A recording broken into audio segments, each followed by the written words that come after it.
So welcome to today's section on 60 days of activism to end cyber violence. And I have like distinguished Masebo here who does amazing work around mental health. It's an honor to have you with us this afternoon. Welcome. Thank you so much for having me on this. It's an honor for me to actually be a part of this cause of 16 days of activism where there is no excuse for gender-based violence, cyber violence. So to introduce myself, I'm Neelam Chawla. I'm running a mental health mental health awareness campaign called Maxable, where I'm not only raising awareness of mental health and I'm telling people that it's okay to not be okay, to ask for help when needed, but also we are exploring the various issues, various stuff that affects the mental health, i.e. in this case, the cyber violence. And we are training women and girls to be able to combat the cyber violence and how to cope with things when they do encounter this. And if they feel they cannot, how to ask for help, where to go, what to do. So this is our bit of work, which is huge, but for our piece of work is like a drop in the ocean. But I think every drop at the moment matters. Thank you so much. So in terms of like, I know you do a lot of amazing work in cyber with mental health. So first of all, so talking about like cyber violence. So in your own words, like what do you think cyber violence means? So first of all, I want to say that in today's globally interconnected world, the digital landscape plays a really significant role in shaping our experiences. Unfortunately, women and girls often face unique challenges in this space, encountering cyber violence that have profound impacts on their mental well-being. Now, cyber violence is a technology facilitated gender-based violence that is committed or amplified using digital tools or technologies causing physical, sexual, psychological, social, political, and economic harm to women because of their gender. Now, digital space is significant for women's and girls' empowerment. Sadly, it is also an environment where they are, similarly to the physical space, exposed to discrimination, harassment, and intimate partner violence. To really understand the mental health impact of cyber violence, I think we can just explore the different ways cyber violence can happen. And for our ease and understanding, we will split the cyber violence into about 4 broad categories. The first one being harassment. Second, image-based sexual violence, which is spreading like wildfire at the moment. Yeah. Recording and distribution of sexual assault, cyber stalking, and digital dating abuse. So these are the 4 categories that I've kind of put all this cyber violence into. Oh, interesting. So do you want to like start unpacking like these categories? Okay. There's trolling, there's flaming, there's a lot of hate speech that women are going through, defamation, unwanted sexting, hacking. Yeah. And image-based sexual violence, there's revenge porn. And all this can be from people who they know or even strangers, because cyber is exposed to the whole world, really. The grooming, the sextortion, the creep shots, where people take images of young girls or women without their knowledge and display them everywhere. It can be used by hidden cameras or in changing rooms, or by sometimes even they are groomed to take their own pictures and send it to them, and which are then widely circulated. With the current use of AI, it's all the synthetic media that can also come up. People can superimpose lots of stuff on people's faces and then circulate it. There's doxing, which is the publication of personal information like people's IDs, driving licenses, and other things, which without their consent. There's stalking and monitoring. Boyfriends, earlier partners, they can all stalk and monitor with all these GPS, the tracking and everything. They can be really monitored and tracked down. Impersonation is becoming a huge thing where reputational damage is caused. They can impersonate anybody. So this is kind of an overview. I mean, if we this is a whole sort of conversation, a day's worth of conversation in the various ways that cyber violence can happen. But this is just an overview for us to understand that what this then can lead to, the impact, the emotional, the mental health impact of all this cyber violence, which in some cases, sadly, can even lead to suicide. Yeah, and that's the thing because like, when people think about like violence, they're like most times the focus is around like the physical violence because that is like prominent. You can see it and then you can feel it. But then nobody's talking about the violence happening like in digital spaces. And we know digital spaces is like where predominantly people are like every day WhatsApp, Facebook, Instagram, LinkedIn. It's part of our life now, and people are like, well, they can just go to the cyberspace like and just write anything and then go off. They're like, well, it's digital space. Nobody can see me physically, and whatever I say or what I do might not really like have effect. But I like the fact that you're drawing attention that it has effects on mental health, like it can cause suicide. Yeah. Yes, and there are many impacts which are there for people to see. People can actually produce, okay, this is the bits of thing conversation that has happened, and or this is the physical harm that has happened, or all those things. But the mental health is invisible. Yeah. It's invisible. What it is, people are internalizing all sorts of things and it's causing invisible damage. We need to really look into it and understand it. And we also need to make people understand that this is the damage, and then and the ways that they need to speak about it. Mm. So, like, what ways do you think that people should talk about it? Like, this is something that affects like the mental health now. Yeah. So just before going about what to do, Mhm. again, mental health is also, then I've split it into, we split it into three sort of different categories. First is the immediate psychological distress that the victims face, and that could be the heightened anxiety. Even one, I mean, do we remember any one mistake that we have done in our teenage life? We've forgotten maybe about it, or we've come over it, or we've coped it. But can you imagine the constant, that the barging of it that continues to happen in the cyberspace? Anyway, the immediate, then the effect of the cyber violence is our heightened anxiety, the stress that Mm. it causes. We are forever hyper vigilant. The women are hyper vigilant. This is a pervasive fear of personal information being shared, exposure, shaming, or physical harm. It leads to constant vigilance and apprehension. This fear can then, unfortunately, also come into the physical space. So, all this is immediate. But this immediate, and then immediately they are also worried about their careers. They cannot focus on their work. It impacts on their relationships. There's job security gone. So Mm. immediately there are so many impacts that happen on the women. And extensive cyber violence then can cause, and so this sometimes the immediate psychological impact can then lead on to a long-term consequence, because people haven't dealt with it, or people are not able to cope with it, or they cannot forget about it. However, also sometimes the cyber violence can continue, and that can also lead to long-term consequences.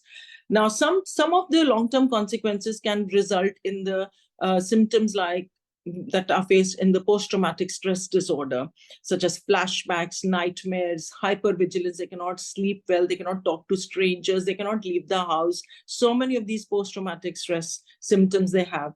A lot of depressive episodes. The cumulative impact of this online abuse can contribute to feelings of hopelessness, despair, and this keeps on causing continuous depressive episodes.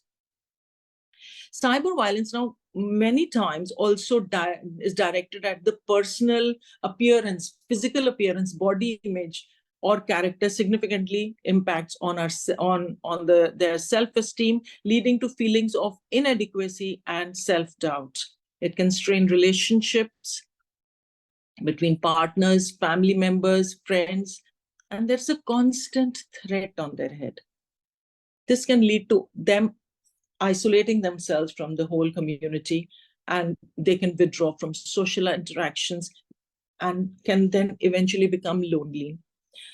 Additionally, lots of people then internalize these things because some of them have been told that if they know that cyber violence exists, they should not go online.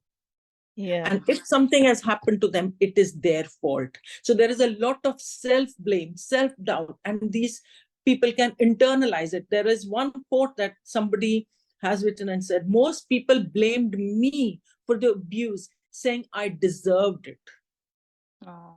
Now, can you imagine the impact that a young person or a woman is having on because of these effects? Now, this victimization that is happening is being broadcast for the whole world to see. And that leads it to making it very permanent. The impact of shaming is, sort of visible to everybody.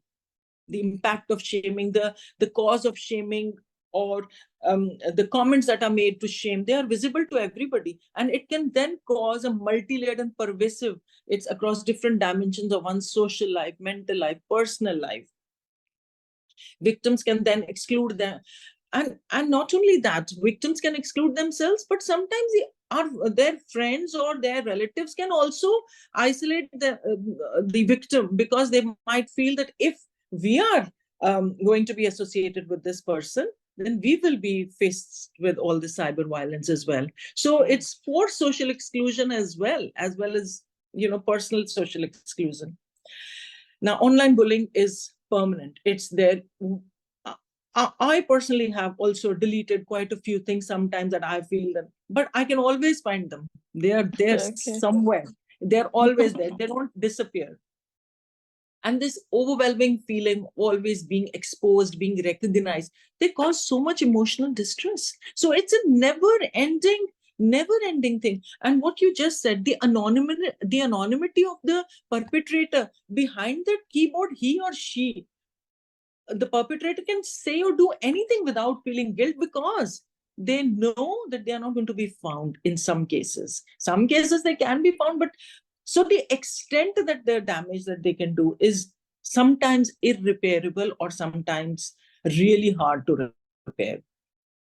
Now, the issue is that this can also overflow into our physical space. It's not that the online victimization stays there. It can also, people can stalk you, find you, and all sorts of things can happen. Right. So I've got some, just to give a sort of a view into what people go through. I have some real life comments, and these real life comments, I'm going to say them anonymously, but I have to say they are from people who are in public life, who are celebrities. They are people who on the outset have been very strong, and they look like they can cope with everything, but even they are being mentally affected. And I'm going to read out a few of them. So this woman says, I was a wreck, a total wreck. I was afraid to get onto the computer, to talk to anybody. I was afraid if I open the computer, what am I going to find out? Can you imagine the impact, the mental health impact on this professional person who might be the breadwinner of the family, and who is educated, who from the outside world we feel can cope with anything, is a strong woman. But the mental health impact is so great that today she's even scared to open her computer. Another one said, I felt overwhelmed. Looking back on it, I wasn't okay. I was on autopilot, and I didn't take the time to do some self-care. I was constantly on my phone to check what is the current thing, what has happened now, and I wasn't sleeping well.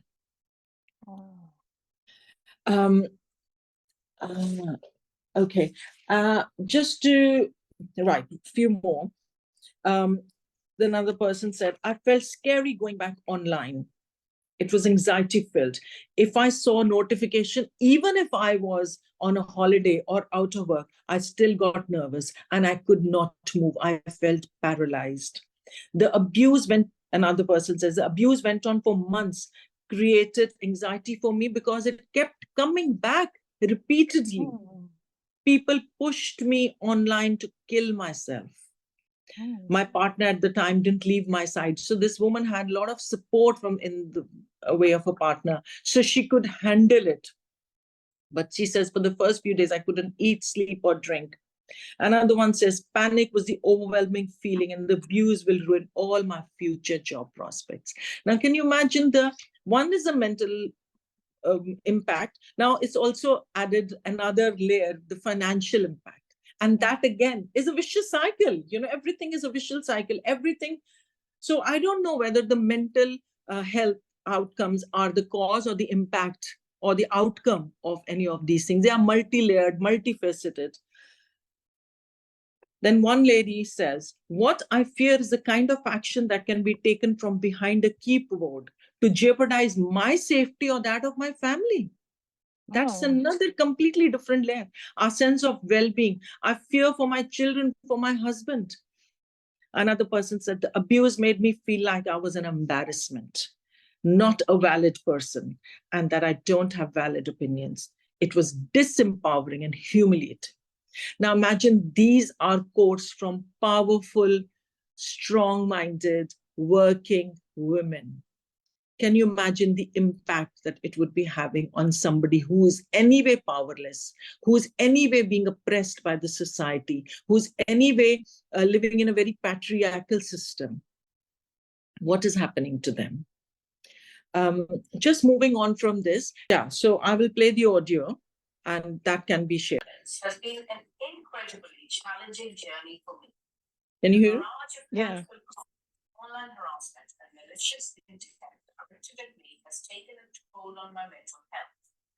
Every hurtful word feels like a weight on my shoulders, a constant reminder that in the digital realm, I am not safe. The incessant nature of cyberviolence has created a sense of anxiety and vulnerability that transcends the virtual world into my everyday life. It's as if there's no escape, and the boundaries between the online and offline realms blur into one relentless stream of negativity. The words once confined to the screen linger in my mind, affecting my self-esteem and confidence. The emotional impact is profound. There are days when I question my worth and struggle to find joy in simple things. The fear of encountering more hostility online has seeped into my daily activities, making me hesitant to express myself freely or participate in online communities that once brought me joy. Sleepless nights have become routine as I grapple with the emotional aftermath of cyberviolence. Fear of what might be said or done next creates a constant state of hyper-alertness, further intensifying my feelings of stress and unease. At times, the isolation becomes overwhelming. Feeling that nobody truly understands what I'm going through adds an extra layer of loneliness. It's a battle not only against the perpetrators of cyberviolence, but also against the internal struggle to preserve my mental well-being. So we can see how much that's impacted mentally on this very high-achieving professional woman. She's been in her profession from last 30 years. And today she feels she's paralyzed because of the mental outcomes of the cyber violence, which has been constantly going on. Now, I'm going to play the other one also as a video, as an audio. Yeah? Okay. I have been bullied online for a long time. It made me feel sad because I didn't know what I did to the person and felt alone and nobody understood and how it felt. I felt depressed because I felt so many emotions that it consumed my life totally, and I didn't go out in fear, and I also didn't answer my phone in case they called. I was having nightmares and not sleeping well. I became very anxious. I felt worthless and not able to work or go to college. Now it has been 2 years since it happened. I want people to know that everybody deserves respect online and offline, and everybody hurtful words had an impact on me, especially when I'm dealing with my existing mental health and learning disabilities. I reported this to the police, but because these online people not physically harmed me, the police only gave them a simple warning, which didn't help, but it made worse for me as my bully got angry with me. So we can see how much that has impacted her. And she currently, this young person has learning disabilities. She's currently fighting with her mental health issues any which ways on a personal level. And now this has added another layer, the cyber violence. And thing is, she's trying to ask for help. And because of the laws and the limitations of what police can do, she told me that because there was no physical proof of any harm done, they just gave the other person a warning, which made it even worse for her. So is next time she going to report to anybody? No, because that person is bullying her even more now. So so it's again, like I said, a vicious cycle. Is the violence is multifaceted, the impact is also multifaceted, and everything then sometimes can converge to mental impact, and people can hide themselves. People can like one person said, it had a paralyzing effect. They couldn't move. Now physically they are fine. There's not anything visibly appearing to the other person, to the doctors, to anybody else what is wrong, but it's the invisible, the mental impact that has happened, which is sometimes can be more disabling than the physical thing. I can go on and on and on because I'm so passionate about the subject. And many times when I meet these people and I talk to them, I get emotional. I get emotional at the way they have been impacted mentally. And then they feel that there is no way out. Last, I have also shared just a picture with you if you want to share it. And I will just say a little bit about it. Okay. Like, I mean, you're actually like doing amazing, like getting these people to like say their stories. Okay. Can you see my screen now? I think I've Yes, I shared it. can see it. Okay. Yeah. So this is something this is very recent. It's currently in the news, and like I said, it's not my copyright. It's something in the public domain. This young person, only 16 years old, has committed suicide. Has committed suicide because this young person considered themselves, use the pronouns they. And used to do a lot of makeup videos and all sorts of nice stuff. Very talented young person. He opened up to his mother one day and said that this is what they were interested in doing, makeup and sari draping and glamming up for teaching people how their makeup skills.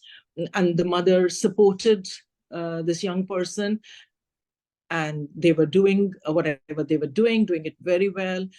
This young person had following of 25,000 people who were really appreciating the work that they were doing, following them. On Diwali, which was I think 2 weeks ago, they posted a very nice reel which showed makeup and sari, and this young person got 4,000 hate comments. Oh. And they committed suicide. What a loss of life. What a loss of talent, bright future. My heart, I don't know the young person personally, but it's all over in the news, and I can still feel connected. I still feel very touched and moved by the damage that cyber violence has caused onto this brilliant life. And then it doesn't affect just the victim, it affects the whole families it affects the communities. The impact is really, mental health impact is so deep of cyber violence. And the fact that it does not go away, it's there. It's really ongoing. Like I said, if we've done something in our teenage years, we have overcome it, we have forgotten. But can you imagine if we were constantly barraged about it, been there all the time, what impact that's having on you? So, like I said, these things are really affecting a lot of people. And according to a UN report, 23% of women have reported having experienced online abuse or harassment at least once in their lifetime. Now, this is a huge figure, considering that everything we are doing online nowadays. We are so, world has become a very small world, positively because of the online presence of everything. But however, it is really unnerving that 23% women have to go through it. 1 in 10 women have experienced some form of online violence since the age of 15. In addition to this, the report includes information on gender discrimination dimension of online violence, indicating that 90% of persons victimized by consensual digital distribution of intimate images are women. So the gender-based cyber violence impact is so huge. Yeah, it is. And it's really like sad to like keep hearing that these things happen to people, and then it has resulted in somebody committing suicide. That is someone who would have like lived for a long time. And the impact on the family, because we don't know what the person does for their family, the trauma, even the family will not pick up from like losing a loved one. Like it's really damaging, like to say that the words we say or the things like we take for granted, like, oh, it's a digital space, I can just say anything to anybody. It's just words. They say just words, it's just picture, but behind that there's somebody, there's a face, there's a human life, like who is going to like bear the effect and the repercussion of all these things. Really, really sad. So how do you think that people can like, address these things like when they happen? Because I mean, the cyber world, like you said, we live there, like is our second habitat where we live now, apart from the earth where we live. And I think no matter what we keep saying, I keep doing, like people, we keep acting like in these strange ways to like affect us. So how do you think that when we are faced with these kind of challenges, how do we keep our mental health in check, that it doesn't result us taking, drastic actions on ourselves? How we should do it, I'll move on to that. But from what I've met people and I've seen, currently the way many of them are coping is by their unhealthy coping mechanisms. They're using drugs, they're using alcohol. So all the substance misuse, that's unhealthy. That's eventually going to add more layers to their already lot of stress that they are having. Then their isolation and withdrawal, they want to just completely hide in themselves, and they're like, like it's the bird that puts their head in the sand, feels nobody should see. That's the kind of impact that they have. And lots of them, like I just discussed, have suicidal ideation and self-harm, and they feel that's the way they can cope with it. However, these are unhealthy coping mechanisms. So you're moving on to the question, what they should do. Ask for support. Talk. First of all, talk to somebody you trust, and somebody. So for example, if it's a young person, then they should talk to sort of an adult to be guided in the right direction. Like in schools, sometimes children can talk to friends, and they might or might not be the right advice to get. But yes, to start with, talk to anybody who you feel you need to talk to. Talking is really important. Letting people know what you're going through is really important. Remembering that if you're asking for support, you're not weak. It's not a sign of weakness to ask for support. Instead, it's a huge, courageous act to ask for support and help, and to come out with something that you are faced with or facing, currently with. Go to your doctor, seek medical attention, have therapy, medications, whatever you need, do that. find ways of how you can stop this bullying. Now, finding ways is not up to the young person or the woman themselves. Again, it goes down to seeking support from somebody who knows about it. And again, we will say we are there. Anybody who wants to contact us, we can support and help in any which ways that we can. Sometimes the support might just be signposting them to the right place.